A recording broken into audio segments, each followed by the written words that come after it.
치매가 암보다 무섭다는 말에 얼마나 동의하시나요? 우리나라 치매 인식도 조사에 따르면 노인이 가장 두려워하는 질병은 암이 아니라 치매였습니다. 나이가 들수록 치매가 현실적인 문제로 부각되고 있는 것입니다. 암보다 무서운 치매를 다스리고 극복하는 건강법에 대해 아시나요? 저는 치매가 한 사람을 얼마나 망가뜨릴 수 있는지 그 과정을 곁에서 보며 자랐습니다. 치매는 누구도 안심할 수 없는 치명적인 병입니다. 치매의 공포로부터 해방되려면 어떻게 해야 할까요? 오늘 영상은 깁니다. 하지만 건강한 정신으로 죽을 때까지 자유롭게 살고 싶으신 분들이라면 꼭 끝까지 들으셨으면 좋겠습니다. 치매는 더 이상 남의 일이 아닙니다. 건강을 지키는 해답은 의사와 병원이 아니라 내 몸을 이해하는 데에서 옵니다. 100세 시대라고 하지만 100세까지 치매 없이 건강하게 사시는 분들은 생각보다 잘 없습니다. 나이가 들수록 인지 장애가 생길 확률이 높아지지요. 어느 순간 건망증이 심해지고 경도 인지 장애에서 치매라는 진단까지 받게 됩니다. 치매에 걸려 거동도 못하고 요양원과 요양병원에 가서 생을 마감하고 싶어 하는 사람이 얼마나 될까요? 치매에 왜 걸리는지, 치매를 어떻게 예방하고 치유해야 하는지 모르는 사람들은 병원에 가서 의사가 하는 말을 무조건 맹신합니다. 그래서 의사가 주는 치매약을 한 움큼 처방받아 무지성으로 먹는 일이 벌어집니다. 하지만 그 전에 치매 예방과 치유, 물이 최고의 약이라는 책을 한번 읽어보셨으면 좋겠습니다. 마시면 마실수록 약이 된다는 물과 소금은 치매 예방과 치유와 어떤 관련이 있을까요? 단 한 분에게라도 치매 걱정 없이 건강한 노후 생활을 하는데 보탬이 된다면 이보다 더한 기쁨은 없을 것입니다. 일부 치매의 현주소, 건망증과 치매의 차이, 최근 일을 잊어버린다. 누구든지 나이를 먹으면 그 사건이 발생한 것은 알겠는데 언제인지는 잘 모르겠다. 그 사람의 이름이 빨리 생각나지 않는다. 너무 오래돼서 그 물건을 어디에 뒀는지 기억나지 않는다와 같은 기억장애가 나타나곤 합니다. 이러한 증상은 노쇠 현상 중 하나인 건망증에 속하지만 치매 증상 중에서 가장 흔한 것은 자신이 경험한 것을 전혀 기억하지 못하는 기억력 감퇴입니다. 치매 환자는 최근의 것을 기억하거나 생각해내는 능력이 쇠퇴해 조금 전에 자신이 한 말이나 들은 말을 즉시 잊어버리곤 하기 때문에 여기가 어디야? 오늘은 무슨 요일이야? 우리 손주가 몇 살이라고와 같은 질문을 수없이 반복합니다. 또는 먹고 싶은 과일을 꺼내려고 냉장고 쪽으로 갔다가 내가 왜 여기 와 있지 하고 한참을 두리번거리다 되돌아오는 일이 자주 발생합니다. 경험한 일 자체를 망각한다. 대부분의 사람은 며칠 전에 있었던 사소한 점은 기억하지 못하더라도 함께 식사한 사람과 어떤 대화를 나눴는지는 기억합니다. 하지만 치매 환자는 사람을 만나 대화를 나눴거나 약속을 했는데도 나는 그 사람을 만났거나 약속한 적이 없다. 조금 전에 식사가 끝났는데도 왜 아직 밥을 안 줘? 외출했다가 집에 돌아와서는 오늘은 아무 데도 안 갔다.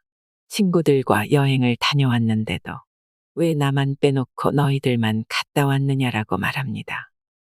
과거의 일이 기억 속에서 완전히 사라진 탓에 주변 사람이 아무리 힌트를 줘도 생각이 나지 않는 것입니다. 과거 속에 머물러 생활한다.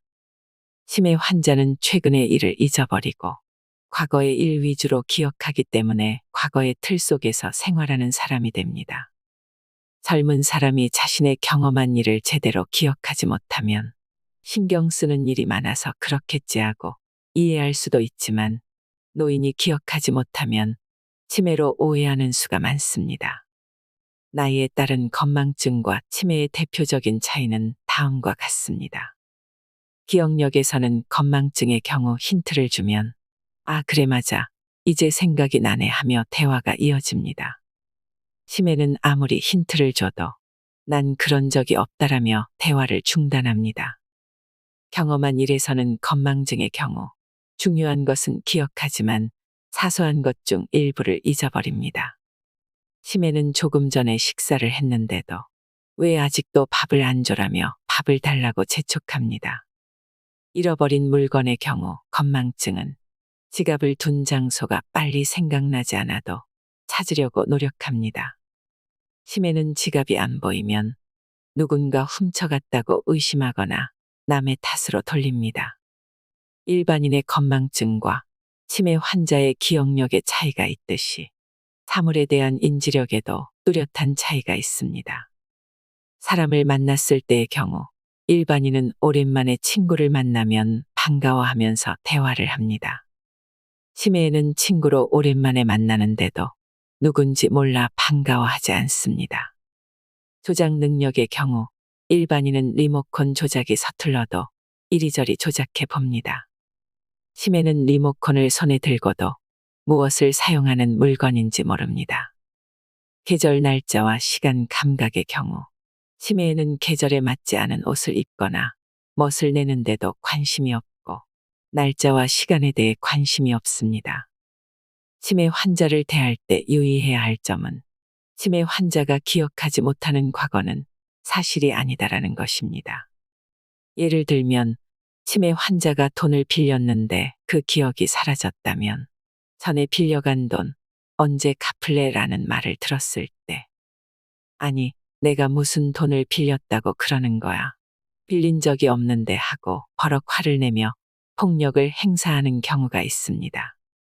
이처럼 사물에 대한 인지력, 분별력, 판단력이 떨어져 있는 상태이므로 치매 환자를 대할 때는 각별히 유의해야 합니다. 간과하기 쉬운 치매 초기 증상. 치매는 어느 날 갑자기 발생하는 것이 아니라 20년에서 30년 동안 서서히 진행되는 질환으로 우리 몸이 신호를 보내고 있는데도 잘 느끼지 못한 결과입니다. 화산이 폭발하려면 사전에 땅이 흔들리는 지진이 발생하듯이 치매 초기를 알리는 신호를 인식하려면 오감에 민감한 어린이와 소리, 맛, 냄새, 촉감 등을 비교해 보는 것이 좋습니다. 냄새를 잘 맡지 못한다. 일반적으로 알츠하이머 치매의 초기 증상으로 극심한 건망증을 예로 드는데 이보다 앞서 나타나는 증세 중 하나가 냄새를 제대로 맡지 못하는 것입니다. 우리는 흔히 코로 냄새를 맡는다라고 하지만 코는 단지 냄새를 수집하는 도구에 불과합니다. 연어가 민물에서 태어나 먼 바다로 나가 성장한 후 알을 낳기 위해 원래 태어난 곳으로 되돌아올 수 있는 이유는 내가 자신이 태어난 곳의 물 냄새를 기억하기 때문입니다. 냄새를 맡는 능력은 기억을 담당하는 뇌 조직과 밀접히 관련돼 있기 때문에 냄새를 맡는 뇌 조직의 일부가 파괴되면 냄새를 맡지 못합니다. 따라서 냄새를 제대로 맡지 못한다는 것은 뇌의 일부가 파괴돼 치매가 진행하고 있다는 신호로 받아들이는 것이 좋습니다. 음식 맛을 제대로 느끼지 못한다. 즉 달콤하다, 쓰다, 맵다, 짜다, 싱겁다, 시큼하다, 감칠맛이 난다 등은 모두 뇌가 판단하기 때문에 뇌의 기능에 이상이 발생하면 간을 보며 조리하는 것이 힘들어집니다.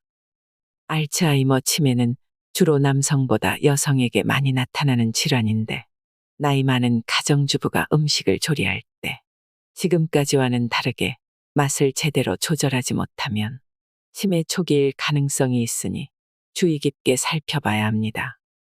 소리를 잘 듣지 못한다. 귀로 듣는 소리, 눈으로 보는 사물, 피부로 느끼는 촉감은 신경을 통해 뇌의 감각 중추로 전달되는데 시각 정보는 두 개소의 터미널에서 다른 신경을 거쳐 뇌에 전달되지만 소리는 7개소의 터미널에서 다른 신경을 통해 뇌로 전달됩니다. 눈이 피곤하면 잠시 눈을 감고 쉬거나 잠을 자면 되지만 귀는 잠시도 쉬지 않고 24시간 작동합니다. 심지어 잠자는 시간에도 끊임없이 작동하기 때문에 청각은 눈보다 쉽게 고장날 수밖에 없습니다. 평소 영희야, 철수야라고 불렀는데도 영이야 철우야로 잘못 듣거나 희미한 소리를 잘 듣지 못하거나 소리가 어느 방향에서 들리는지 인식하지 못한다면 치매가 보내는 신호라는 것을 간과해서는 안 됩니다. 물건을 자주 떨어뜨린다. 노인이 손에 들고 있던 물건을 자주 떨어뜨리면 흔히 나이가 드니까 손에 힘이 없다라고 말하지만 이는 핑계에 불과합니다. 물건을 자주 떨어뜨리는 원인은 손에서 뇌로 직행하는 감각신경과 뇌에서 손으로 직행하는 운동신경이 제대로 작동하지 않기 때문입니다. 운동신경이든 감각신경이든 신경세포는 전기를 공급하는 케이블처럼 절연체로 감싸져 있는데 이 절연체가 벗겨져 케이블이 드러나면 혼선을 일으켜 제대로 작동하지 못하게 됩니다. 따라서 나이가 들어 물건을 자주 떨어뜨린다면 치매가 진행되고 있다는 신호로 받아들여야 예방과 치유에 도움이 됩니다. 취미 생활에 흥미가 없어진다. 아내가 남편에게 펼쳐보지 않은 신문이 이렇게 쌓여 있는 것을 보니 요즘은 신문을 안 보시나요? 또는 친구를 만나러 가끔은 외출도 좀 하시는 것이 어때요?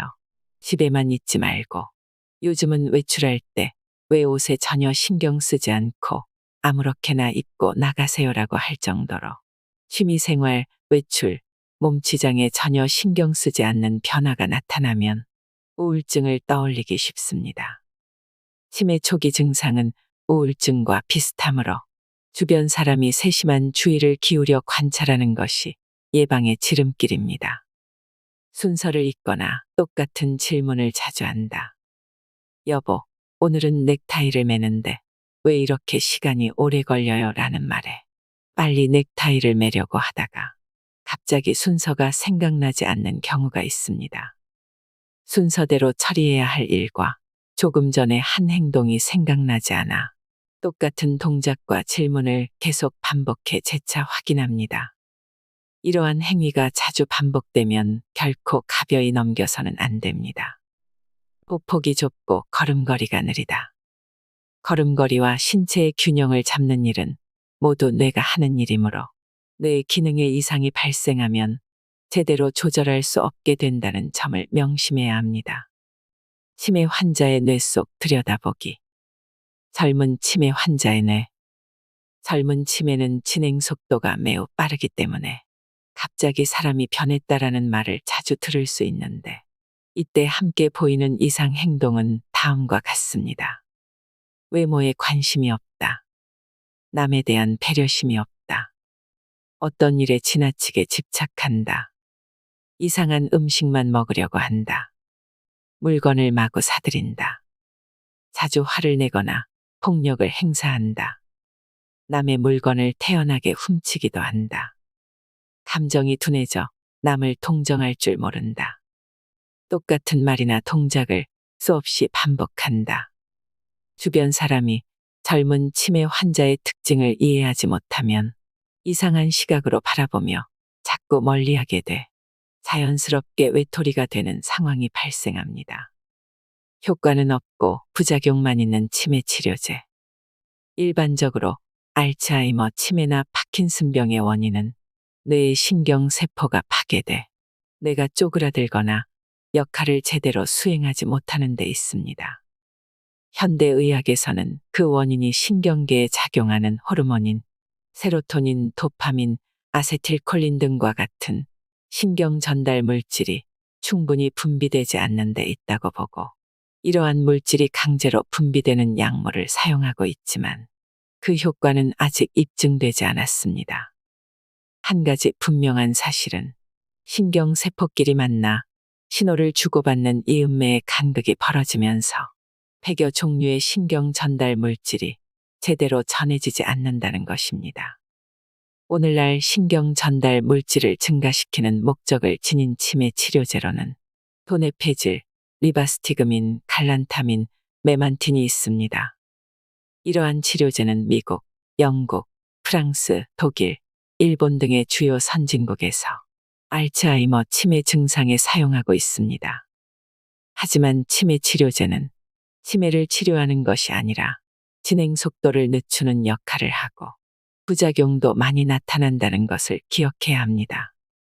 이처럼 전 세계적으로 이용되는 치매 치료제의 효능이 어느 정도인지 알기 위해서는 외국의 사례를 살펴보는 것이 중요합니다.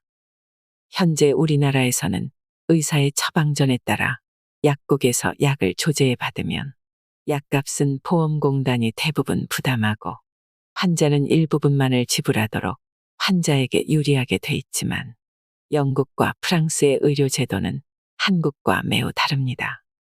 2008년 영국에서는 치매 치료제인 도네페질은 효과를 기대할 수 없기 때문에 2년 이상의 복용은 인정할 수 없다라고 발표했습니다.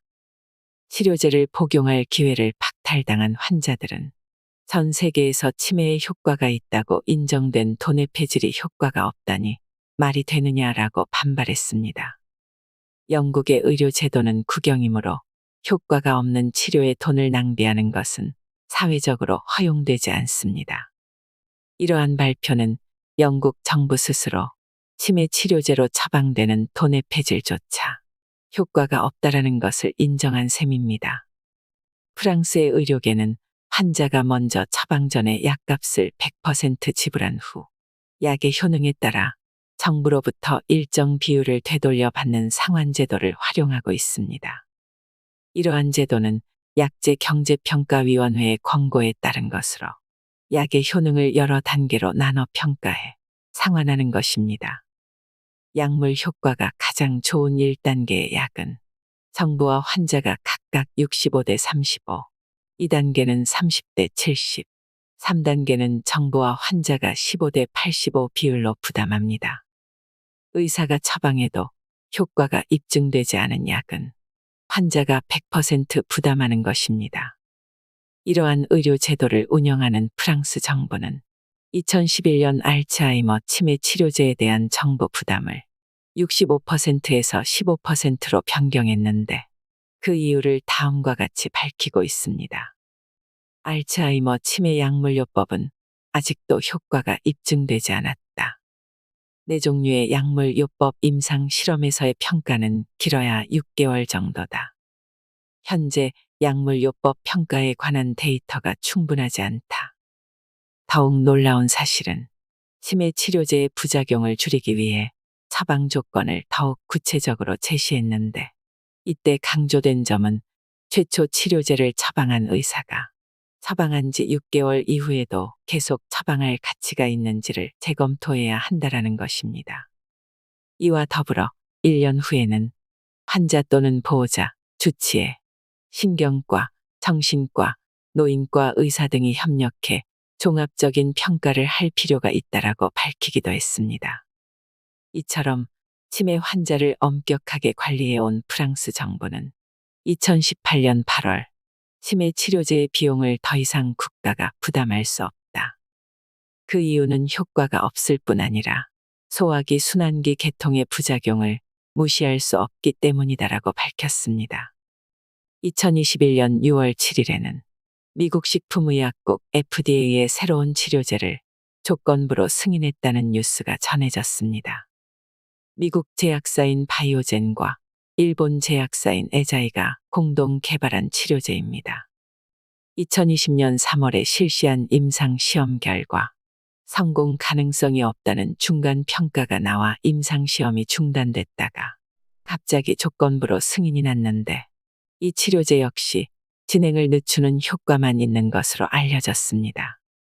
이는 조건부 승인이기 때문에 앞으로 많은 논란이 있을 것으로 예상되며 후속 연구에서 효능을 입증하지 못하면 퇴출될 수 있습니다. 최근에는 미국 식품의약국이 승인한 치료제가 알츠하이머 치매 환자의 기억력과 인지력에 도움이 된다는 증거가 없는데도 출시를 허용해 이에 반발하는 자문위원 3명이 사퇴하기도 했습니다. 결국 이 치료제를 사용하는 환자가 실험 대상이 된 셈입니다. 치료약이 아직 개발되지 않아 수많은 사람과 가족에게 엄청난 고통을 주고 있는 알츠하이머 치매는 1907년 독일의 정신과 의사인 알로이스 알츠하이머 박사가 최초로 보고한 지 115년이 지났지만 아직까지 뚜렷한 효과가 있는 치료제가 개발되지 않았으므로 현재까지의 치료 방법을 재검토해야 할 필요가 있습니다. 현대 의료계와 기존의 영양학계가 이제까지 무시해왔던 물과 소금을 필수 영양소로 인정하고 접근한 결과 기존 치료제와는 비교가 되지 않을 정도로 다양한 치매 증상의 약 80%가 치유된 사례가 있습니다. 치매 치료제의 부작용. 일반적으로 치매가 죽는 날까지 치유되지 않는 질병으로 알려져 있는 이유는 약물로 치유된 사례가 없기 때문입니다. 뚜렷한 효과가 나타나지 않는데도 치매 치료제로 가장 널리 처방되는 약이 도네페질입니다. 이 약이 치매를 낫는다 해서는 효과는 별로이고 부작용이 너무 많다라고 하면서 부작용을 다음과 같이 열거하고 있습니다. 뇌출혈, 뇌혈관 장애, 뇌질환, 간질, 뇌경련, 위궤양, 혈소판 감소, 호흡곤란 십이지장궤양, 심근경색, 간기능장애, 황달, 급성췌장염, 원인 불명의 돌연사, 또한 소화기 계통질환, 폭력성 등의 정신이상 증상 등도 나타난다고 밝히고 있습니다. 치매 예방과 치유의 걸림돌. 치매 초기 증상을 발견해 치유하는 데는 세 가지 걸림돌이 있습니다. 첫 번째 걸림돌은 치매 증상이 나타나도 이를 인정하려고 하지 않는다는 것입니다. 평소 내가 치매에 걸리면 어떡하지 하고 걱정하던 사람도 막상 본인에게 치매 증상이 나타났을 때 좀처럼 받아들이지 못하는 것입니다. 치매는 자존심, 존엄성, 삶의 질과 관련돼 있으므로 자신이 건강하다고 생각하는 사람에게는 엄청난 충격으로 다가옵니다. 사람은 누구나 존중받기를 원하기 때문에 내가 치매에 걸리다니 그럴 리가 없어. 무슨 소리를 하는 거야. 나는 절대로 치매 같은 것은 안 걸려 하고 대부분 인정하려고 하지 않는 것이 문제입니다. 치매 증상이 나타났는데도 전문의에게 진료를 받기까지의 기간이 6개월 이상 47%, 3에서 5년 7%, 5년 이상 3%로 평균적으로는 10개월이라는 통계가 있습니다. 병원에서 치매 진료를 받기까지 6개월 이상 걸린 이유에 대해 물으면 대개 본인이 병원에 가지 않으려고 했다가 39%, 나이가 많아서 그러려니 했다가 34%, 본인에게 차마 말을 꺼내기가 힘들었다가 21%였습니다. 치매는 본인은 물론 가족도 받아들이기 힘든 질병이며 본인과 가족은 물론 주변 사람이 많은 관심을 가져야 합니다. 두 번째 걸림돌은 다양한 약물을 복용한다는 것입니다. 특히 항암 치료를 받는 사람은 약을 복용하는 탓에 항상 머릿속에 안개가 낀 것 같아 아무것도 할 수 없다라고 호소하는데 이러한 증상을 흔히 케모 브레인이라고 합니다. 이는 항암 치료라는 뜻을 지닌 단어와 두뇌라는 뜻을 지닌 단어가 합성된 말로 항암 치료를 했기 때문에 발생한 증상이라는 뜻입니다. 항암제 외에도 소화제, 위장약, 수면제, 당뇨약, 혈압약, 콜레스테롤약, 심장약 같은 여러 가지 약을 혼합해 먹으면 좀처럼 개선되지 않습니다. 평소 건강을 잘 관리해 약물을 복용하지 않는 것이 가장 좋은 예방법입니다. 세 번째 걸림돌은 만물의 에너지원인 태양, 신선한 공기와 함께 뇌에서 발생하는 쓰레기를 깨끗이 청소하는 물과 소금의 소중함을 모른다는 것입니다. 인체가 잠시도 쉬지 않고 각종 영양소를 소화 흡수하고 활용한 뒤 찌꺼기를 대변, 소변, 땀, 호흡 등을 통해 외부로 배출할 때 직접적인 역할을 하는 물질이 바로 물과 소금입니다. 제가 21세기 최첨단 영양학을 공부하고 건강 관련 서적을 800여 권 독파하고 느낀 것은 물과 소금을 등한시하면 뇌질환은 물론 각종 질병의 예방과 치유가 불가능하다라는 것입니다. 2부. 치매를 유발하는 식품과 식습관. 청량음료. 뇌 건강에 미치는 악영향. 갈증을 느낄 때 청량음료를 마실 것인지 생수를 마실 것인지는 본인의 선택에 달렸지만 음료수는 우리의 뇌 건강과 밀접한 관련이 있다는 것을 유념해야 합니다. 식품회사에서 제조한 커피, 녹차, 홍차, 주스, 콜라, 사이다, 막걸리, 맥주 등의 청량음료는 뇌신경 세포를 파괴하는 화학물질이 포함되어 있을 뿐 아니라 섭취한 양보다 더 많은 양의 물이 몸에서 빠져나가는 이뇨제 역할을 합니다. 청량음료에는 마실 때마다 시원한 느낌을 주는 합성 감미료가 포함되어 있는데 대표적인 것은 설탕, 사카린, 아스파탐, 인산염, 인공포도당, 액상과당 등이 있습니다. 소비자의 입맛을 당기게 할 목적으로 사용하는 아스파탐의 당도는 설탕의 약 200배, 사카린은 300배에 이릅니다. 단맛이 설탕보다 강하고 매우 싼 값에 생산할 수 있어 생산 원가를 절감할 수 있기 때문에 식품회사로서는 매력적인 첨가물일 수밖에 없습니다. 아스파탐의 폐해. 아스파탐이 인체에 흡수되면 몸에 해로운 메탄올, 포르말데히드와 같은 독성 물질이 생성됩니다. 이러한 물질은 뇌신경 세포를 격렬하게 흥분시킬 뿐 아니라 뇌가 쪼그라드는 알츠하이머 치매로 진행되게 합니다. 그뿐 아니라 인공감미료로 파괴된 뇌신경 세포와 시신경은 쉽게 회복되지 않습니다. 미국 식품의약국에 접수된 아스파탐의 부작용은 3,000건이 넘는데 아스파탐이 인체에 미치는 주요 증상은 다음과 같습니다. 발작, 발진, 불면증, 우울증, 생리불순, 기억장애, 주의력 결핍, 극심한 두통, 이명, 과잉 행동 발달 장애, 황반변성 발생, 지나친 음주, 치매 발병률 4배 이상 상승.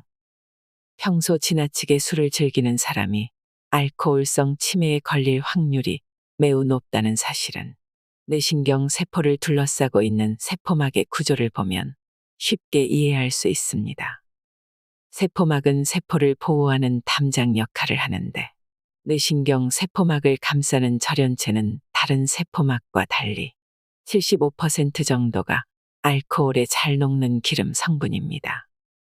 단단하게 굳어진 돼지기름을 뜨거운 물에 넣으면 쉽게 녹듯이 알코올 성분에 약한 세포막의 기름도 알코올에 찌들면 쉽게 녹아버립니다.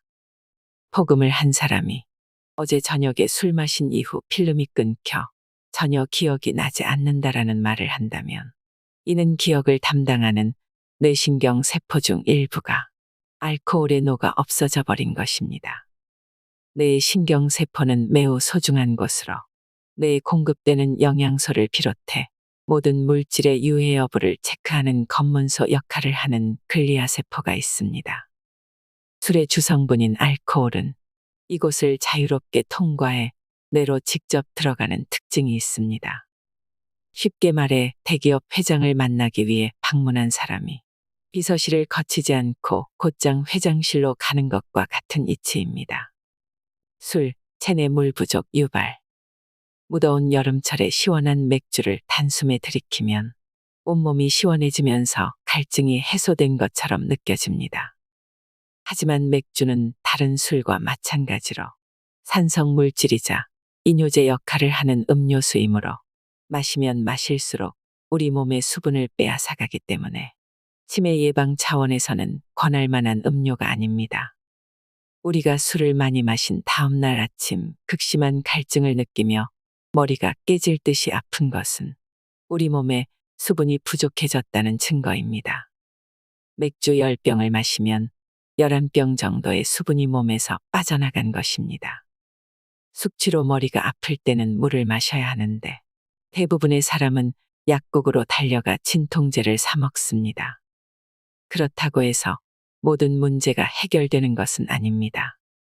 이러한 증상의 근본적인 원인은 물 부족이므로 물을 많이 마시면 언제 그랬냐는 듯이 두통이 금세 사라집니다. 물론 적당량의 소금도 같이 타서 마시면 좀 더 빨리 갈증이 해소됩니다. 지나친 알코올 섭취가 소중한 뇌를 쪼그라뜨린다는 사실을 알지 못하는 알코올 중독자는 몸이 원할 때마다 알코올을 섭취합니다. 그리고 술을 즐기는 사람이 알아둬야 할 점은 술을 마실 때마다 신경세포의 영양제 역할을 하는 비타민 B1이 대량으로 소모된다는 사실입니다. 비타민 B1은 현미와 콩류 식품에 많이 포함되어 있는데, 하지만 술을 즐기는 사람은 이러한 식품을 좋아하지 않는 경향이 있습니다. 알코올 중독에서 벗어나고 술로 손실된 영양소를 회복하기 위해서는 충분한 양의 물과 적당량의 소금을 섭취해야 합니다. 뇌는 수분이 1%만 부족해도 갈증이라는 신호를 보내 물을 마시도록 유도하는데, 그 부족분을 물로 충족시키면 갈증이 순식간에 사라집니다. 특히 술 생각이 간절할 때마다 소금을 탄 생수를 마시면 효과를 금세 확인할 수 있습니다. 맥주, 뇌 건강에 치명적. 맥주를 즐겨 마시는 사람은 흔히 맥주는 알코올 도수가 낮기 때문에 건강에 미치는 영향이 매우 적다라고 이야기합니다. 맥주에 포함된 알코올 농도는 기껏해야 3에서 5%로 위스키 40%, 소주 20에서 25%, 청주 14%에 비해 턱없이 낮기 때문에 뇌 건강에 해롭지 않다고 여기는 것입니다. 하지만 맥주 제조 과정을 들여다보면 전혀 그렇지 않다는 것을 알 수 있습니다. 맥주를 제조할 때는 제조 회사에 따라 경도가 높은 물이 필요하기 때문에 대량의 석고를 혼합해 수돗물보다 수십 배 많은 미네랄 성분이 포함되도록 합니다. 석고는 주성분이 황산칼슘으로 된 매우 부드러운 황산염 광물질로 골절 환자의 깁스붕대, 조각상, 석고벽 등에 사용합니다. 맥주에 이러한 물질이 포함되어 있는데도 제조 과정의 속사정을 알지 못하는 사람은 물을 마시고 싶을 때 맥주를 대신 마시는 경우를 종종 볼 수 있습니다. 그 결과 몸으로 흡수된 다량의 칼슘 때문에 모세혈관이 막히는 것은 물론 신장결석, 요로결석, 방광결석 등을 일으키기도 합니다. 실제로 맥주 소비량이 많은 독일, 영국, 프랑스, 미국 등에서 이러한 질환이 특히 많이 발생하고 있습니다. 뇌는 체중의 2%에 불과하지만 혈액의 20%가 공급될 정도로 매우 중요한 조직입니다. 뇌의 모세혈관이 막혀 각종 영양소가 제대로 공급되지 않으면 쪼그라들어 제 역할을 하지 못하게 되는 건 시간 문제입니다. 앞서 언급한 것처럼 알코올 섭취는 신체의 물 부족 사태를 일으키므로 간에 저장된 포도당이 물 부족으로 분해되지 않고 계속 쌓여 빠른 속도로 지방간이 됩니다. 인체의 화학 공장인 간에 지방이 쌓여 기능을 제대로 발휘하지 못하면 이때부터 뇌를 비롯해 신체의 각 조직이 굶주림에 허덕이기 시작합니다. 따라서 뇌 건강, 특히 치매를 염려한다면 지나친 알코올 섭취는 피해야 합니다. 커피, 많이 마실수록 뇌가 쪼그라듦. 편두통을 유발하는 카페인. 흥미로운 사실은 뇌에는 통증 감각이 없기 때문에 뇌출혈, 염증, 종양이 발생해도 아픈 줄 모른다는 것입니다. 그런데도 고민거리가 있거나 감기가 들면 머리 양쪽, 즉 관자놀이 근처가 아프고 이곳을 손가락이나 볼펜으로 누르면 통증이 약간 무뎌지는 느낌이 듭니다. 그러면 왜 편두통이 발생하는 것일까요? 고민거리는 우리 몸에 많은 스트레스를 주는데, 몸은 스트레스를 받으면 다량의 물을 소모합니다. 긴장하거나 스트레스를 받으면 갑자기 입이 바싹 마르고 갈증을 느끼는 것은 바로 이 때문입니다. 물이 85%를 차지하는 뇌는 1%만 부족해도 물을 달라는 신호를 보내는데, 그 신호가 바로 편두통으로 나타납니다. 물이 부족한 뇌는 더 많은 물을 흡수하기 위해 뇌 주변의 혈관을 확장시켜 혈액 순환이 잘 되게 하고, 이 혈관 확장으로 뇌 주변의 통증 감각이 자극을 받아 두통을 일으키는 것입니다. 편두통이 생겼을 때 커피를 마시면 신기하게도 통증이 진정되는 경우가 있는데, 그 이유는 카페인이 편두통으로 확장된 혈관을 축소하는 역할을 하기 때문입니다. 이처럼 카페인은 분명 편두통에는 효과가 있습니다. 하지만 소변 배출을 돕는 이뇨제 역할을 해 화장실을 자주 가게 됩니다. 이러한 사실로 밀어볼 때 카페인은 물이 부족할 때 뇌가 쪼그라드는 알츠하이머 치매가 더 빨리 진행되도록 하는 촉진제 역할을 한다는 것을 알 수 있습니다. 3부. 체내물 부족, 치매의 가장 큰 원인. 여성, 상대적으로 물 보유량이 적음. 인체의 각종 조직과 정보를 교환하며 관리하는 뇌는 85%가 물로 구성되어 있습니다. 즉, 뇌는 물 공급량에 따라 매우 민감하게 반응하는 조직이므로 신체의 물 보유량은 치매 발생과 밀접한 관련이 있습니다. 저수지에 물이 풍부하면 가뭄 걱정 없이 농사를 지을 수 있지만 물이 적으면 가뭄이 들 때 제대로 물을 공급할 수 없어 논밭의 농작물이 정상적으로 자랄 수 없는 것과 같은 이치입니다. 인체도 물 보유량이 많고 적음에 따라 뇌에 공급되는 양이 달라질 수밖에 없습니다. 따라서 물 보유량이 적은 여성에게 치매가 많이 발생한다는 것을 알 수 있습니다. 물 부족 초기 증상. 소변의 색. 인체도 물을 충분히 보유하고 있는지를 알려주는 신호 체계가 있습니다. 바로 소변의 색깔입니다. 1단계. 투명한 무색. 2단계. 연한 노란색. 3단계. 진한 노란색. 4단계. 주황색. 5단계. 진한 주황색. 6단계. 붉은색, 진한 갈색. 인체의 물이 충분하면 1, 2단계의 투명한 무색 혹은 연한 노란색의 소변이 배출됩니다. 이는 세포 내부 환경이 알칼리성 상태이므로 안심해도 된다는 신호입니다. 3, 4단계의 진한 노란색이나 주황색은 주의를 기울이라는 신호이며 5단계의 진한 주황색은 노폐물이 많이 쌓여 산성 환경으로 바뀌고 있다는 것을 알리는 신호입니다. 6단계의 붉은색, 진한 갈색의 소변이 지속될 때는 심각한 수준이므로 건강 검진을 해보는 것이 좋습니다. 천식과 마른 기침. 기침은 환경에 따라 누구나 흔히 경험하는 가벼운 증상일 수 있지만 천식과 마른 기침의 원인은 대부분 물과 소금 부족 때문입니다.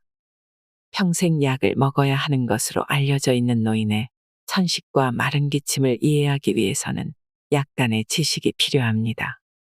겨울철 추운 장소에서 숨을 내쉴 때 입김이 하얗게 보이는 이유는 숨을 내쉴 때마다 수분이 함께 빠져나가기 때문입니다.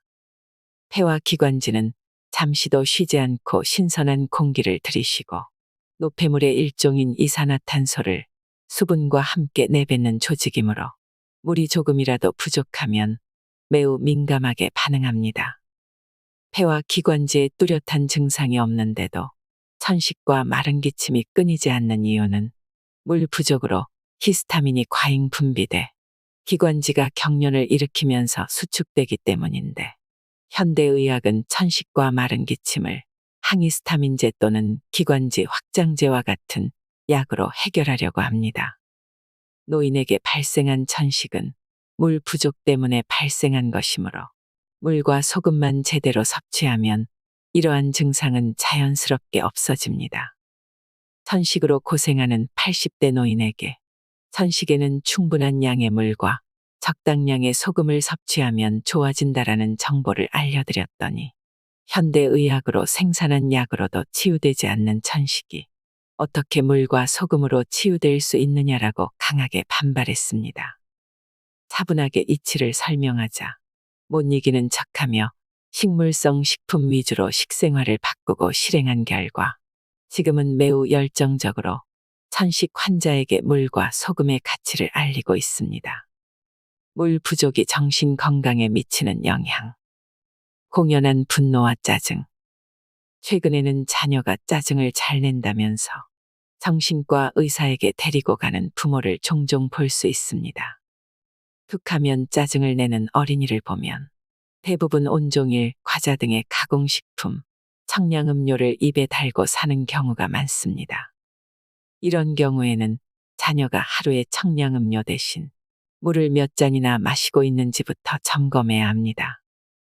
짜증을 잘 내는 우리 아이에게 필요한 것은 병원이 아니라 부모의 정성이 담긴 집밥과 몸에 좋은 물입니다. 아무런 이유도 없이 짜증이 나는 데는 수면 부족 탓도 있지만 뇌의 필수 영양소인 물이 제대로 공급되지 않기 때문입니다. 실제로 괜히 짜증이 난다면 두세 잔의 물을 마셔보세요.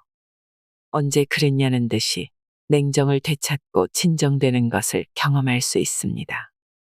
물은 목이 마를 때 목을 죽이는 단순한 산소와 수소의 결합물이 아니라 우리의 뇌 건강을 지켜주는 소중한 영양소입니다. 괜한 우울감.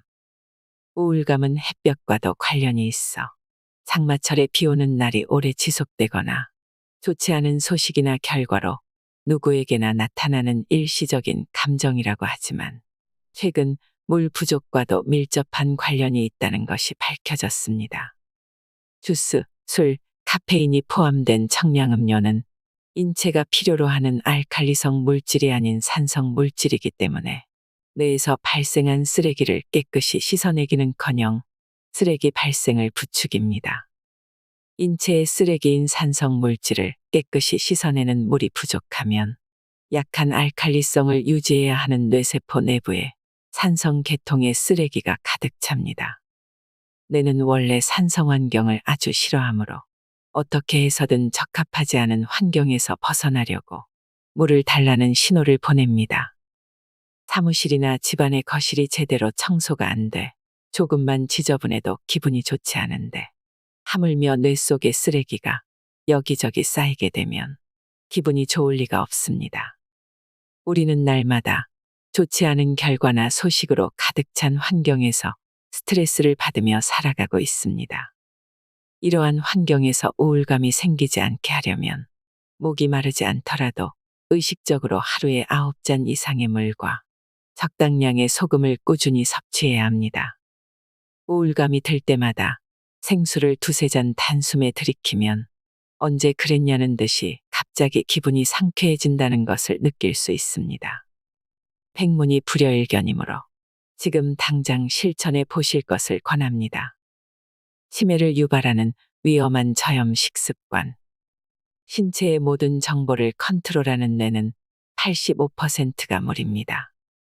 뇌는 5천억 개가 넘는 신경세포로 구성되어 있는데 나트륨이 물을 비롯해 각종 영양소를 붙들고 모든 뇌신경 세포에 들어가기도 하고 세포 내부에 쌓인 노폐물을 밖으로 끄집어내는 역할을 합니다.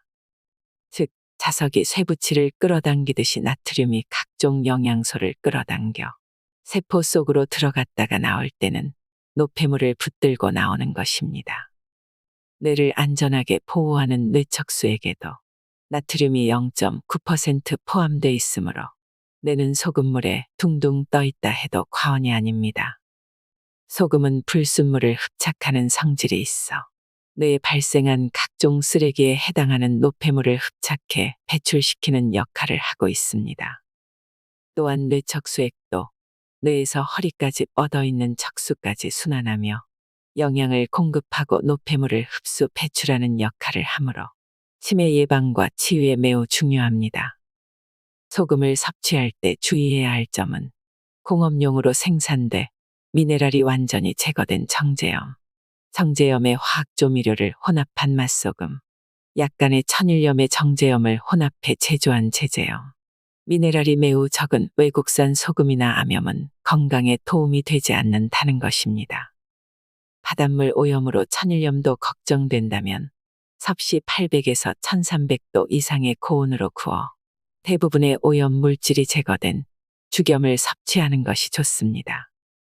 저는 약간 짭짤한 음식을 좋아하기 때문에 죽염을 1.8리터의 생수병에 티스푼 하나의 용량을 타서 마시며 과일에도 뿌려서 먹고 밥을 지을 때도 넣고 식사가 끝나면 짭짤한 미역기와 견과류를 과자처럼 먹고 있습니다.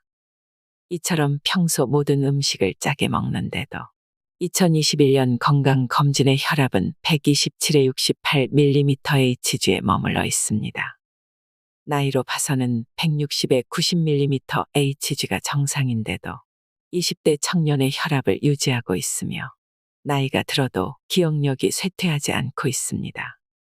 평소 음식을 지나치게 싱겁게 먹으며 부정맥과 콜레스테롤로 인해 고민이 많던 지인에게 이전보다 짜게 먹고 생수에 소금을 섞어 많이 마시도록 한 결과 지금은 부정맥도 사라지고 콜레스테롤 걱정도 하지 않게 됐습니다. 4부. 물, 치매 예방과 치유의 놀라운 효과. 치매 증상 80%가 치유되는 물의 효과. 치매 치료제가 개발되지 못하고 제자리 걸음을 하고 있을 때 갈릴레오처럼 혁신적인 실마리를 제공한 사람은 이란 출신의 미국인 벤 맨겔리즈 박사입니다. 그는 불면증, 우울증, 치매, 파킨슨병, 공황장애, 조현병, 뇌졸중 같은 각종 뇌 질환의 주요 원인이 물 부족이라고 주장하면서 물은 아주 소중한 영양소라는 점을 25년 동안 다수의 논문과 저서를 통해 알렸으며 실제로 수많은 사람의 고통스런 질병을 물과 소금으로 치유한 전설적인 인물입니다. 동양에서 벤 맨겔리즈 박사의 이론을 실제로 적용한 사람은 일본의 다케우치 다카이토 교수입니다.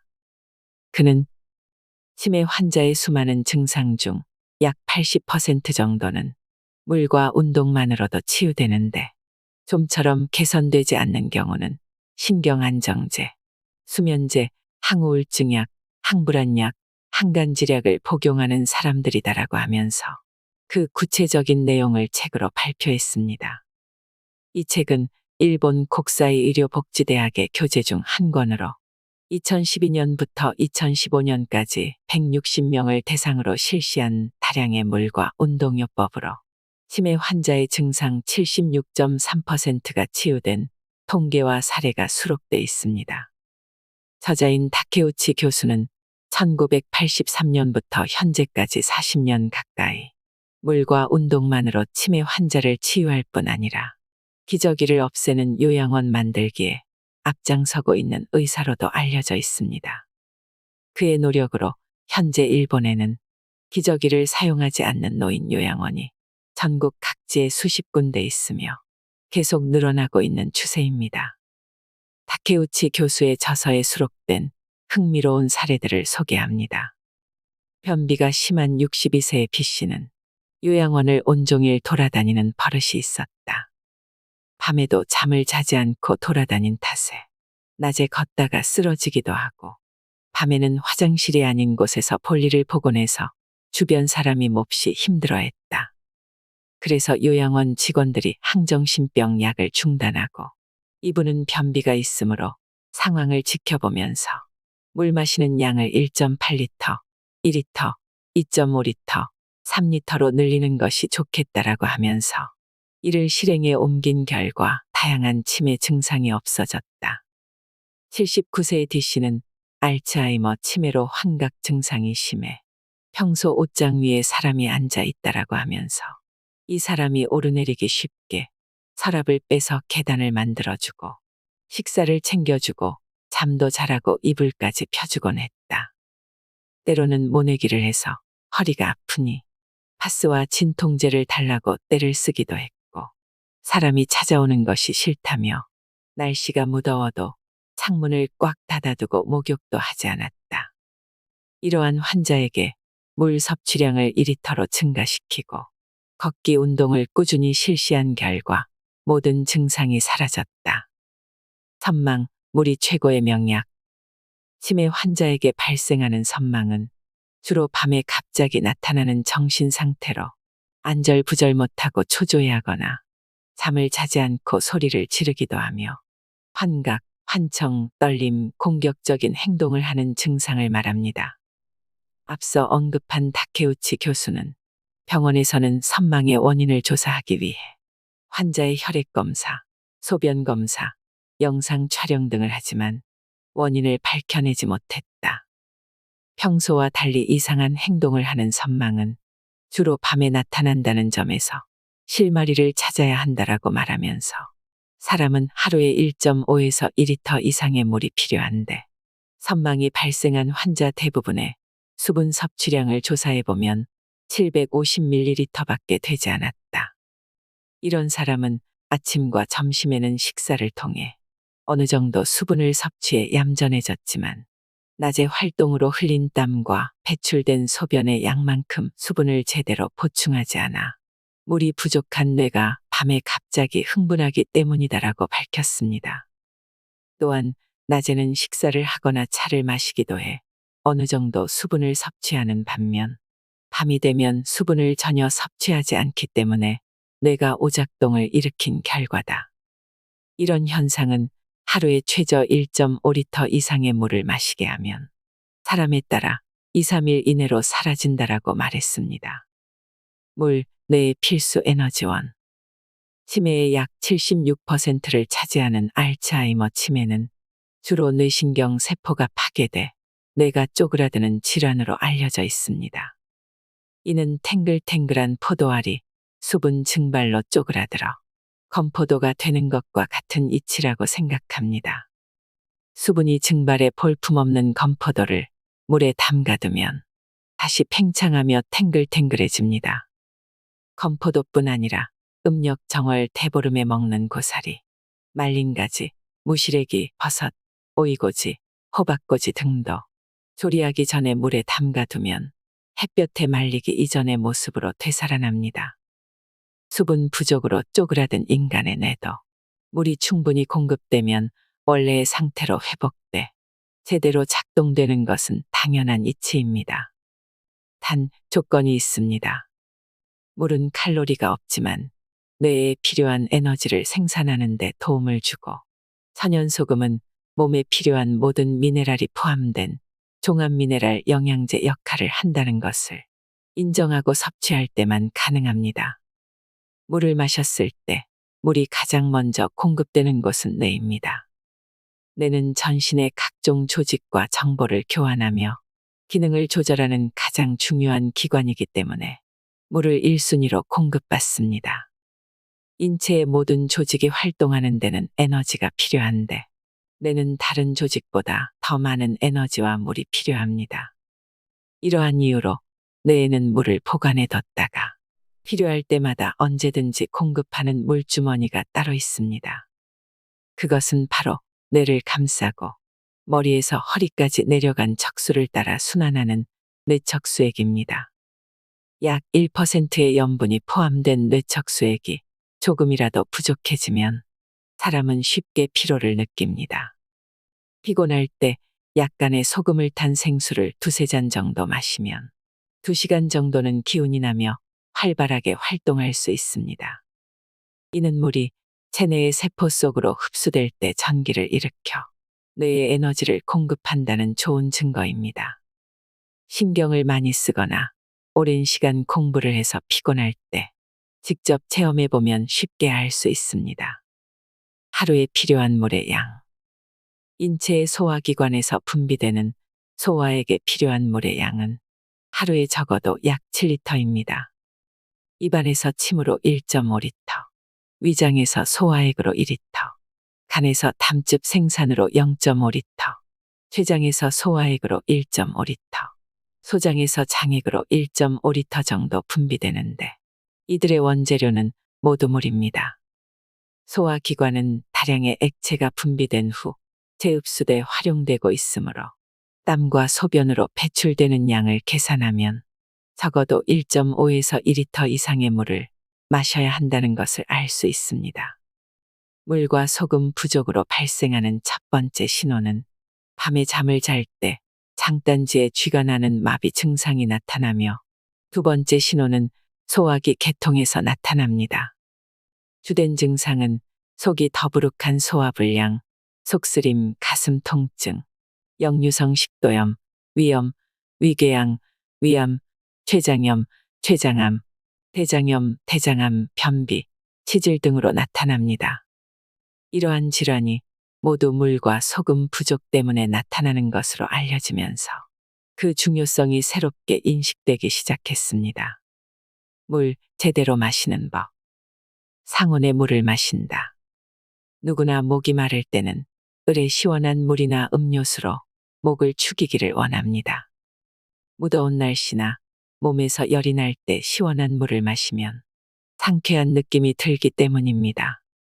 하지만 지나치게 차가운 물은 우리의 건강을 해칠 수 있으므로 자연 건강법에 따라 가능하면 여름철에는 상온의 물, 겨울철에는 미지근하거나 약간 따뜻한 물이 좋습니다.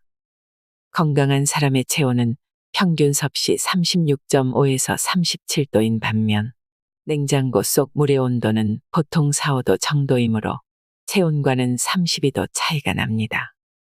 하루의 일교차가 10도 이상이 되면 인체는 스트레스를 받아 변비가 생기거나 감기에 걸립니다. 더욱이 30도 이상의 엄청난 온도 차이는 심각한 스트레스를 유발합니다. 신체는 섭취한 물을 체온에 맞게 온도를 높여야 하기 때문에 많은 에너지가 소모되므로 다이어트를 하는 데는 일시적으로 도움이 되지만 찬물로 스트레스를 자주 받는 소화기 계통은 고장나기 십상입니다. 겨울철에 찬물을 미지근하게 데우는 것은 쉽지 않은 일이므로 차가운 날씨에는 생수를 끓인 다음 컵에 20% 정도 붓고 나머지를 찬물로 채우면 미지근하게 마실 수 있습니다. 어떤 사람은 끓인 물을 즐겨 마시기도 하는데 이는 바람직한 행위가 아닙니다. 물을 완전히 끓이면 물에 녹아있는 산소, 즉 용존산소량이 없어지기 때문에 생명력이 없어진 죽은 물이 됩니다. 실제로 끓인 물로 채워진 어항에 물고기를 넣으면 금세 죽어버리는 것을 확인할 수 있습니다.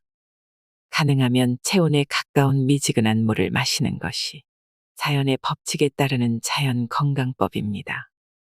물을 많이 마시는 것이 건강에 좋다라고 해서 무턱대고 많이 마시면 부작용이 나타납니다. 만일 소금을 섭취하지 않고 물만 많이 마시면 삼투압 작용으로 물 중독 증상이 생깁니다. 세포 내부에만 수분 함유량이 높아져 세포가 부풀어 몸이 붓거나 뇌의 압력이 높아져 어지러움, 구토, 두통, 호흡곤란, 부정맥, 근육경련 등의 증상이 나타날 수 있고 심한 경우에는 뇌부종과 중추 신경계 이상으로 뇌 손상, 혼수 상태, 심지어 사망에 이를 수도 있습니다. 물 중독을 예방하기 위해서는 반드시 천연소금도 함께 섭취해야 몸속에서의 수분을 잘 조절할 수 있고 땀이나 소변으로 빠져나가는 미네랄을 보충할 수 있습니다. 아침에 일어나자마자 마신다. 아침에 잠자리에서 일어나자마자 제일 먼저 해야 할 일은 두세 잔 정도의 물에 소금을 조금 타서 마시는 것입니다. 보통 한 잔의 용량은 230에서 250ml이므로 세 잔은 700ml 전후의 양이 됩니다. 물 마시기가 습관화돼 있지 않은 사람에게는 너무 많은 양처럼 느껴지지만 아침에는 최소한 이 정도의 물을 마시는 것이 좋습니다. 인체에 소금이 부족하면 몸이 물을 원하지 않기 때문에 한 번에 두세 잔 마시는 것은 쉬운 일이 아닙니다. 아침에 일어나자마자 물부터 마셔야 하는 이유는 잠자는 동안 호흡을 통해 몸속에 수분이 빠져나가기 때문입니다. 새벽에 수분이 부족한 혈액이 끈적끈적해지면 혈액 순환에 문제가 생겨 뇌졸중이 발생하는 경우도 있습니다. 더욱이 몸이 차가운 노인은 온돌방이나 따뜻한 침대에서 잠자는 것을 좋아합니다. 잠을 자는 동안에는 물 공급이 제대로 되지 않기 때문에 일어나자마자 눈은 소변의 색깔이 진합니다. 소변 색깔이 진한 것은 신체에 물이 부족해 노폐물이 많이 쌓여 있다는 신호이므로 빨리 생수를 마시는 것이 좋습니다. 건강에는 아침에 일어나자마자 마시는 물이 최고의 보약이라는 것을 기억하시기 바랍니다. 식사 전후에 마신다. 몸에 좋은 물을 충분히 마시면 맨 먼저 뇌에 공급되고 20분 정도 지나면 심장을 비롯한 각 장기와 피부에 공급됩니다. 식사 30분 전에 2잔, 식후에 1잔을 규칙적으로 마시면 각종 소화기 계통의 질환뿐 아니라 우울증, 비만, 피부 질환을 예방할 수 있습니다. 음식을 소화시키기 위해 위장에서 분비되는 강력한 산성 물질인 위액은 산도가 1.5에서 2이므로 피부에 닿으면 화상을 입습니다. 이처럼 강력한 산성 물질이 분비되는데도 위장 점막에 물이 부족하면 위장 조직이 화상을 입고 헐기 시작합니다. 이것이 바로 위궤양으로 진행되는 초기 단계의 위험입니다. 위험이 발생하면 소화가 제대로 되지 않기 때문에 항상 속이 쓰리고 더부룩하며 가슴이 답답합니다. 소화기 계통에 물이 부족하면 위염, 위궤양, 십이지장궤양, 대장염, 대장암 순으로 진행될 수도 있습니다. 소화불량, 위염, 위궤양, 십이지장궤양, 대장염으로 고생하는 사람에게 소금을 탄 물을 많이 마셔야 한다고 강조하면 대부분은 약으로도 낫지 않는데 어떻게 물과 소금으로 치유되느냐 하고 반문합니다. 물과 소금이 우리의 건강을 책임지는 대단히 중요한 영양소인데도 교육 현장에서는 그 중요성을 가르치지 않은 탓에 사회적으로 그 가치가 제대로 평가받지 못하고 있는 것이 참으로 안타깝습니다. 물 마실 때 주의해야 할 점. 물에는 뇌 건강에 도움이 되는 물과 그렇지 않은 물이 있습니다. 제가 뇌 건강을 위해서는 무엇보다 물 선택이 가장 중요하다는 것을 강조하면 많은 사람이 물은 다 비슷하지 않나요 하고 반문합니다. 저는 건강에 문제가 있는 사람에게는 두 가지 질문을 합니다. 물을 하루에 얼마큼 드십니까? 음식은 싱겁게 드십니까? 짜게 드십니까? 하고 질문하면 대부분 마시는 물은 얼마나 되는지 잘 모르겠고 음식을 짜게 먹으면 고혈압이 된다 해서 싱겁게 먹는 편입니다라고 말합니다. 재차 마시는 물의 양을 좀 더 구체적으로 물으면 잠시 생각하고 아침에 일어나자마자 커피 한 잔, 식사할 때의 국물, 목이 마를 때마다 시원한 콜라나 사이다, 약을 먹을 때 마시는 물까지 합하면 1리터는 되지 않을까요? 또는 아침에 일어나자마자 우유, 식사 때마다 커피, 목이 마를 때는 주스나 녹차, 퇴근 후에는 가끔 시원한 맥주를 마시기도 합니다라고 하면서 자신은 수분을 충분히 섭취하고 있다고 생각하며 대답합니다. 수분을 보충하기 위해 마시는 커피, 녹차, 콜라, 사이다, 주스, 맥주 등은 소변 배출을 촉진하는 이뇨제 역할을 하는 산성 음료라는 사실을 기억해둘 필요가 있습니다. 즉, 인체의 혈액, 뇌척수액, 간질액은 원래 약한 알칼리 성수소 이온 농도 7.4이므로 앞서 언급한 산성 음료를 섭취하면 이들을 중화시키거나 추방하기 위해 섭취한 양보다 더 많은 물이 배출되므로 뇌 건강에는 그다지 도움이 되지 않습니다. 물만 많이 마시면 위험. 지나치면 부족함보다 못하다라는 말은 물 마시기에도 적용되는데 물이 건강에 좋다고 해서 갑자기 많이 마시면 부작용이 발생합니다. 물 마시기가 성공하려면 약간의 지식이 필요합니다. 성장기에는 신진대사로 인해 새로 생겨나는 세포마다 물을 필요로 하기 때문에 수시로 갈증이 생겨 음료수를 마시고 싶어 합니다. 하지만 20세가 넘으면 새로 생겨나는 세포보다 수명이 다 돼 죽는 세포가 더 많아져 물에 대한 수요가 줄어들기 때문에 나이가 들수록 갈증이 둔해져 물을 마시고 싶어 하지 않게 됩니다.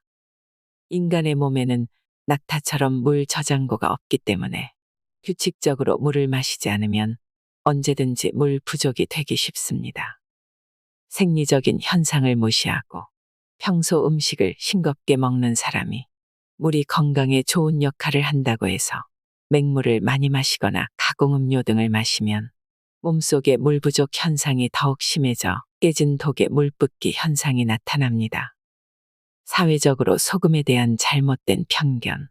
소금은 고혈압을 일으키는 원흉이다라는 생각을 갖고 있는 한 소금 부족에 따른 건강상의 문제를 절대 해결할 수 없습니다.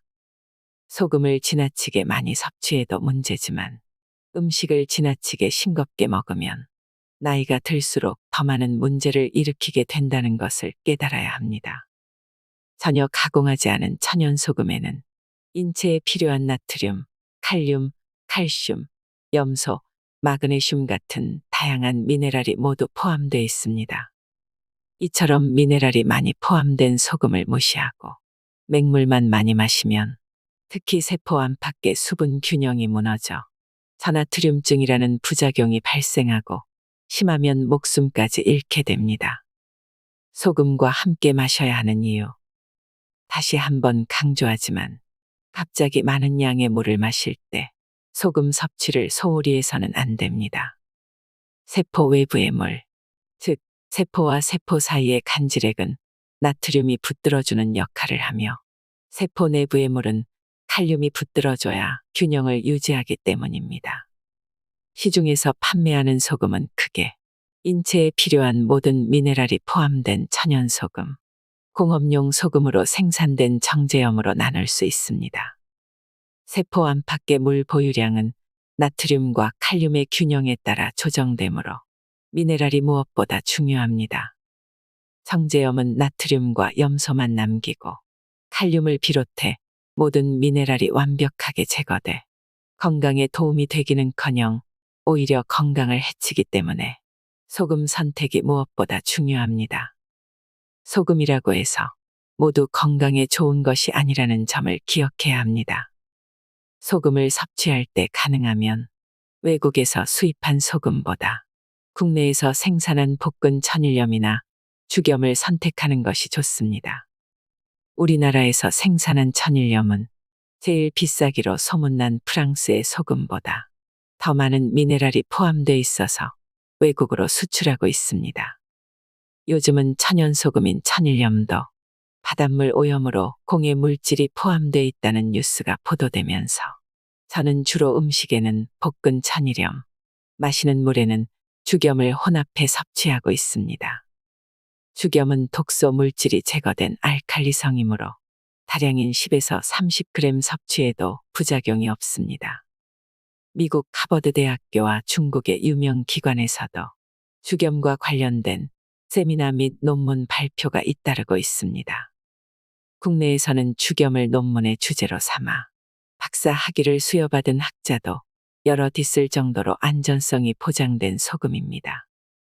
죽염이 안전하다는 것은 간단한 실험을 통해 알 수 있는데 시들어가는 화초에 소금을 녹인 물을 주면 죽어버리지만 적당량의 죽염을 탄 물을 주면 싱싱하게 되살아납니다. 5부. 운동, 치매 예방과 치유의 지름길. 나이가 들어도 생성되는 뇌신경 세포. 신체의 장기는 모두 세포로 구성되어 있습니다. 신체는 수명이 다 된 세포는 죽어 없어지고 새로운 세포로 교체되는 신진대사 활동이 끊임없이 반복되고 있는 참으로 신비로운 조직입니다. 모든 세포는 끊임없이 신진대사에 따라 교체되고 있는데도 뇌신경 세포는 특별한 존재로 일단 형성됐다가 파괴돼 죽으면 다시는 새로운 세포가 생겨나지 않는 것으로 알려져 있습니다. 그래서 치매는 한 번 걸리면 치유되지 않는다라는 것이 100년 넘게 정설로 받아들여져 치매 환자와 가족이 스스로 치유에 힘쓰지 않고 사망하는 날까지 약물에만 의존하며 자포자기하는 경우가 많습니다. 하지만 최근 기억을 담당하는 뇌의 신경세포에도 줄기세포가 존재해 나이가 들어도 신진대사에 따라 새로 생성되며 환경에 따라 감소하거나 생성되기도 한다는 사실이 알려졌습니다. 어린 시절 주변 사람의 사랑을 받으면서 성장하면 뇌의 세포가 풍부하게 생성되지만 부모의 학대나 불우한 환경에서 자란 아이에게는 제대로 생성되지 않는다는 것입니다. 또한 스트레스, 수면 부족, 우울증, 영양 부족 등이 지속되면 꾸준히 감소해 치매로 진행되기도 합니다.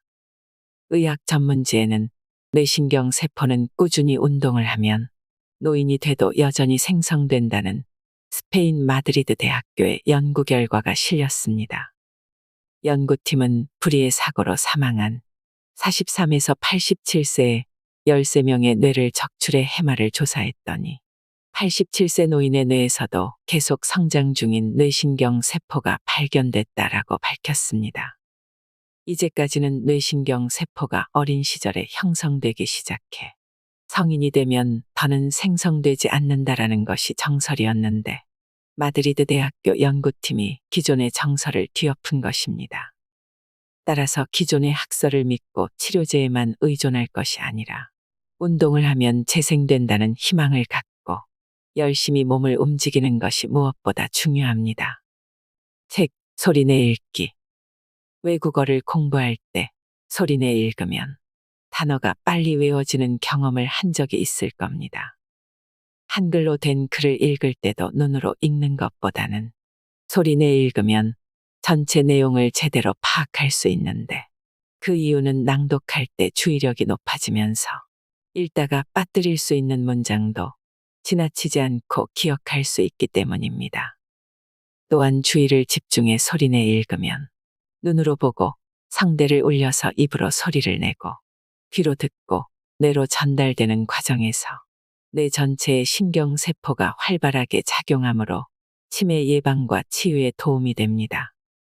다음 그림에서 알 수 있듯이 소리내 읽는 낭독일 때는 뇌 전체가 활발하게 움직이지만 조용히 눈으로만 읽는 묵독일 때는 뇌의 움직임이 거의 없다는 것을 확인할 수 있습니다. 2018년 홍콩의 노인보건센터에서 15,582명을 대상으로 7년 동안 독서가 노인의 인지력에 미치는 영향을 조사한 결과 노년기에도 지적 활동에 적극적으로 참여하면 노인의 치매를 지연시키거나 예방하는 데 도움이 됐다라고 발표했습니다. 2020년 미국 캠브리지 대학교 연구팀도 64세 이상의 노인 1962명을 대상으로 14년간 추적 조사한 결과 빈번한 독서 활동은 장기적으로 모든 노인의 인지능력 저하 위험이 감소됐다라고 발표했습니다. 기타 여러 연구기관의 실험 결과에서도 책을 소리내 읽으면 새로운 뇌신경 세포가 생성된다라는 것을 알 수 있습니다. 노년기의 왕성한 독서 활동은 치매 예방과 개선에 많은 도움을 준다고 해서 국내에서도 최근 노인을 대상으로 책 읽어드리기 운동이 전개되고 있지만 본인이 직접 소리내 읽는 것보다 더 좋은 방법은 없습니다. 책 속에 길이 있다. 사람은 책을 만들고 책은 사람을 만든다라는 말이 있습니다. 책을 소리내어 읽으면 치매 예방과 개선에 많은 도움이 되므로 책은 노후의 삶을 더욱 풍요롭고 행복하게 한다는 사실을 덧붙여 강조하고 싶습니다. 한자 공부, 두뇌 회전이 빨라짐.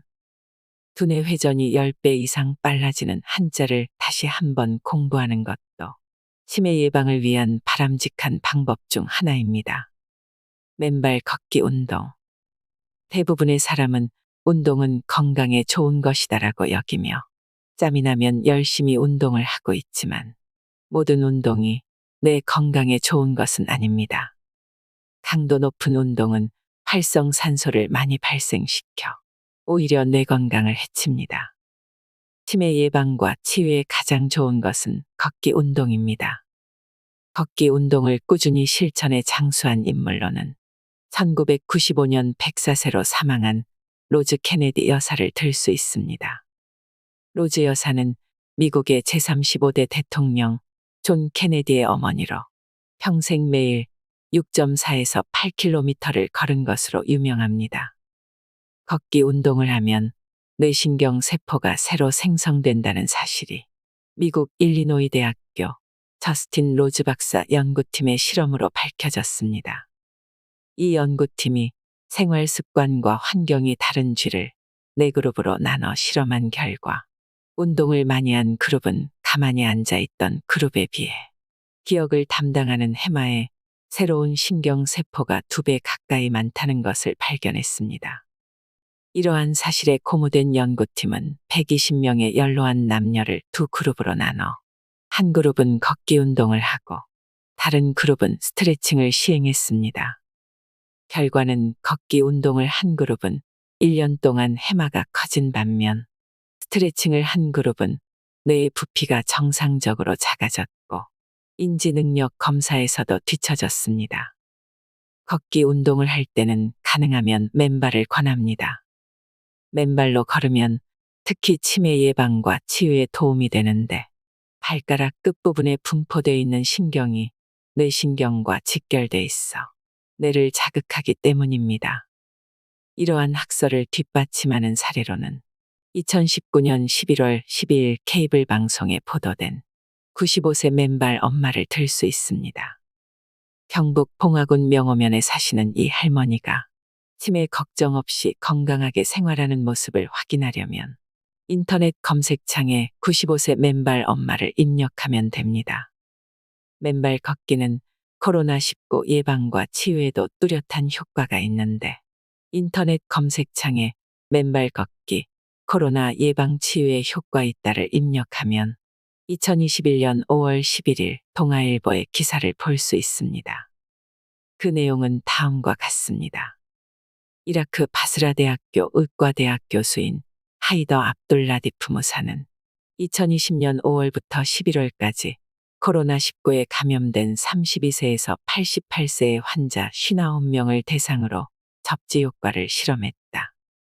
중증 환자 20명, 중등도 28명, 경증 11명을 맨발로 땅을 걷게 하거나 건물의 접지 시스템을 통해 하루 15분에서 최대 3시간 동안 땅과 접촉한 결과는 너무나 뜻밖이었다. 코로나19 환자의 특징인 발열, 호흡곤란, 기침, 두통, 가슴 통증, 미각과 후각 상실, 식욕 부진 등이 환자에 따라 1에서 3일 만에 사라졌다. 56세의 환자는 일주일 동안 온갖 약물 치료로도 증상이 전혀 개선되지 않았는데 하루 3시간씩 접지를 한 결과 3일째 완전히 회복됐다. 한 65세의 여성은 심각한 호흡곤란이 있었는데 하루 40분 접지한 후 간헐적 산소 공급 상태로 개선됐다. 75세의 중증 환자는 심각한 호흡곤란을 호소해 접지를 권유했지만 거부했고 2주차의 저산소열증으로 사망했다. 맨발 걷기 운동이 코로나19 예방에도 효과가 있다는 것은 코로나19가 유행하기 이전부터 맨발 걷기를 즐기던 6명은 코로나 확진 환자와 접촉해 감염됐지만 경미하거나 약간의 통증을 느낀 정도에 그쳤다.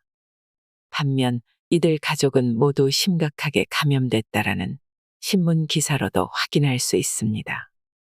충분한 양의 물과 적당량의 소금을 섭취하면서 물기가 있는 촉촉한 땅을 걷는 맨발 걷기 운동은 치매 및 코로나19의 예방과 치유는 물론 몸에 축적된 정전기가 빠져나가기 때문에 혈액순환장애, 소화기 계통의 질환, 아토피성 피부염, 각종 암, 당뇨병 치유 등에 효과가 있다는 것이 속속 발표되고 있습니다.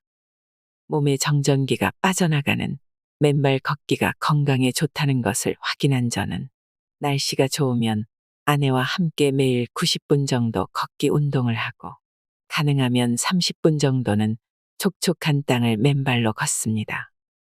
일주일에 하루나 이틀 바닷가의 모래사장에서 넘실거리는 바닷물을 밟으며 걸을 때는 말로 표현할 수 없는 상쾌한 기분을 느끼고 밤에는 누가 업어가도 모를 정도로 깊은 잠을 자곤 합니다. 걷기 운동은 언제 어디서든 마음만 먹으면 쉽게 할 수 있지만 요즘은 시골 구석구석까지 모든 길이 포장돼 있어 흙길을 걷는 것은 쉬운 일이 아닙니다. 주말을 이용해 산이나 바다로 나가 촉촉하게 젖은 흙길이나 바닷물이 넘실거리는 모래사장에 상쾌한 촉감을 맨발로 느끼면서 걸어보는 것은 어떨까요? 요즘은 맨발 걷기 운동을 적극적으로 추진하는 지방자치단체도 있습니다. 인터넷 검색창에 맨발 걷기 장소를 입력해 확인해 보시기 바랍니다. 치매는 우리나라 노인뿐만 아니라 전 세계 사람이 가장 두려워하는 질병으로 여기고 있습니다. 인간은 누구나 단 하루라도 품위 있게 살고 싶어 하기 때문에 이는 자연스러운 현상이라고 생각합니다. 치매에 걸리면 인간으로서 대우를 받는 것이 참 어려워집니다. 스스로 화장실에 들어갈 수 있을 때까지 인간의 존엄이 유지된다라는 말도 있지요. 치매 예방과 치유에 물과 소금이 최고의 약이 될 수 있다는 점을 꼭 기억해 주셨으면 합니다. 오늘 영상은 주위의 소중한 분들께도 공유해 주시면 좋겠습니다. 여러분들의 건강한 인생, 행복한 노후를 위해 늘 함께 하겠습니다. 이상으로 인생의 품격이었습니다. 하루하루 당신의 품격이 더 빛나길 바랍니다.